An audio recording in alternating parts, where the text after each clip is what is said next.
ভাইয়ের কাছে একটু জানতে চাই যে তাকলিদের সাক্ষী কি শিরক নাকি হারাম, একটু যদি স্পষ্ট করতেন সালফিয়া ভাই।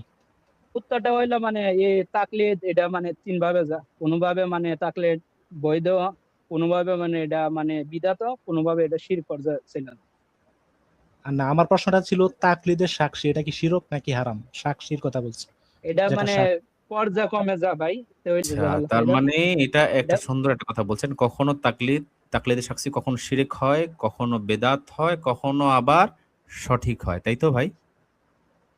হ্যাঁ অবশ্যই, যারা মানে একবারে গ্রামের মানুষ মানে সূরা ফাতিহা জানে না, কিন্তু সে মানে কিন্তু অবশ্যই আপনাদের তার উপরে তাকলিদ আপনাদের দিবে। আর সমস্ত যে শায়েখরা তোটা নেন, আপনাদের শায়েখরা সকলেই একমত তাকলিদের সাক্ষী জায়েজ নাই।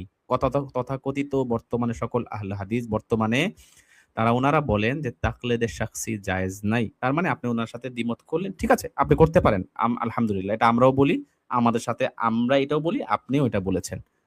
জি, এখন বলুন। আনাস ভাই, আমি আরেকটা কথা যোগ করি। যে যে তারা আমার কিন্তু কথাটা একটু তাকলিদে বড় ভাইয়ের মানে কথাটা ইয়া করি, ভাইজান আপনারা যদি অভিযোগ করেন সারা রাত করতে পারবেন, কিন্তু এটা মূলত কোনো ফায়দাই তো না, অভিযোগ না, আমি আপনাকে বুঝছেন শুকরিয়া নাকি? জানাচ্ছি, আপনি একটা সঠিক কথা না বলেছেন। ভাই,